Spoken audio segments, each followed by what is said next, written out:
President Ulysses S. Grant was previously a U.S. Army officer in the Mexican-American War and became a general in the Union Army during the Civil War, where he led many successful campaigns against the Confederate states, such as the Vicksburg Campaign.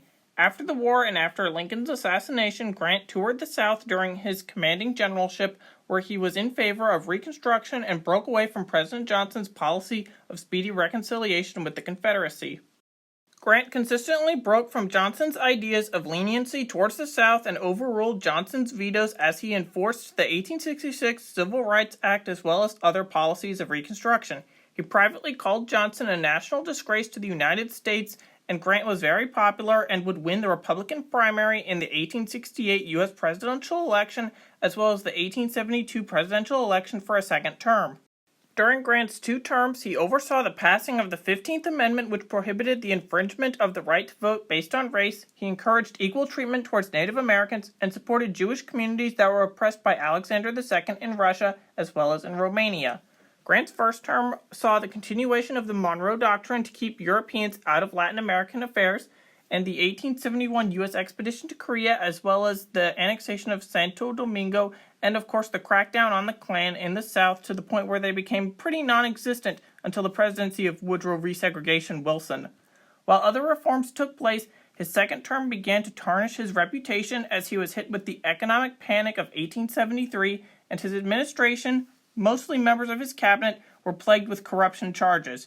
Grant would state that leaving Washington, D.C. after the end of his second term would be the happiest day of his life, as all of this corruption tarnished his entire administration. In 1876, Grant had considered running for a third term for presidency of the United States, but decided not to even try as Democrats increasingly discredited his administration. But the 1876 election between Rutherford B. Hayes and Samuel Tilden was greatly disputed in a lot of ways that are out of the scope of this video, but the result was the Compromise of 1877, where Hayes became president in exchange for federal troops withdrawing from the occupied southern capitals. Grant then embarked on a world tour in 1877, where he met with many world leaders in every continent and was greeted with thunderous applause. He then returned to the U.S. in 1879 and was met with cheering crowds in San Francisco, and his trip showed that the U.S. was now a world power and that he was growing in popularity once again. In 1880, Grant ran for a third term in the Republican primary and got 304 of the necessary 378 votes for the nomination. Since nobody got all 378, a compromise candidate was chosen in James Garfield. But what if in an alternate timeline, Ulysses S. Grant received the 378 votes in the primary and went on to win the 1880 U.S. presidential election for a third term? Changes in this timeline would be that since Grant won a lot more votes than the other Republican challengers, he will either choose James Garfield as the compromise candidate, James Blaine as the experienced candidate, or John Sherman as the economic candidate for his vice president. Each one brings a different angle to Grant's new administration. All 3 of these vice presidential options provide a different scenario, so for simplicity's sake, I'll go with Grant choosing Garfield as a compromise candidate to win the 1880 election. Reconstruction might be re-energized and continue to be finished in the South, despite Hayes having pulled out federal troops in return for the 1876 election. Grant was considered a radical Republican and remained a hardcore advocate for enforcing civil rights for African Americans in the South. Other domestic things that Grant would do differently than Garfield could unfortunately mean that more corruption occurs, as Grant was a pretty trusting guy, but sadly, he always came to trust the wrong people who lied to him on their word of honor. In our timeline, Garfield negotiated an agreement to end the war in the Pacific, which saw Chile cut Bolivia off from the sea. He also sought to increase American military and, more importantly, naval presence abroad. He made trade agreements to further ties between Latin American states and wanted to do the same with other states such as Madagascar and Korea. But due to his assassination in 1881, a lot of these ambitious ideas never came except for the creation of the Naval Squadron of Evolution. In this alternate timeline, Grant undoubtedly does a lot of the same policies, especially with Garfield as his vice president. Additionally, Grant had fostered great relations with many other countries, and making treaties with them would be a lot easier to get done. Additionally, Garfield had wanted to build the Panama Canal in his presidency, and to do so without British economic support.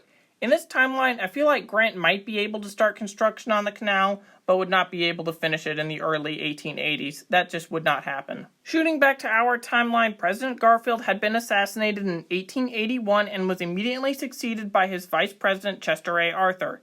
Now, since Grant is here instead of Garfield as president, all of the conditions for the assassination are completely different and it does not occur whatsoever.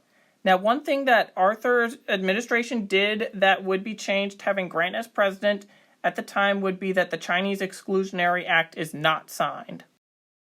Now, the Chinese Exclusionary Act did a lot of pretty bad stuff in our timeline, such as starting the, quote, driving out period, quote, where anti-Chinese Americans in California committed a lot of violent acts upon Chinese immigrants.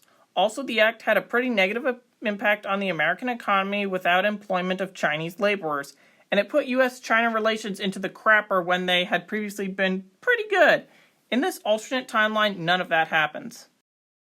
Now, as the 1884 election comes around, Grant is not going to run again as Grant's health isn't doing so well at this time, and he's going to die in 1885 with hindsight.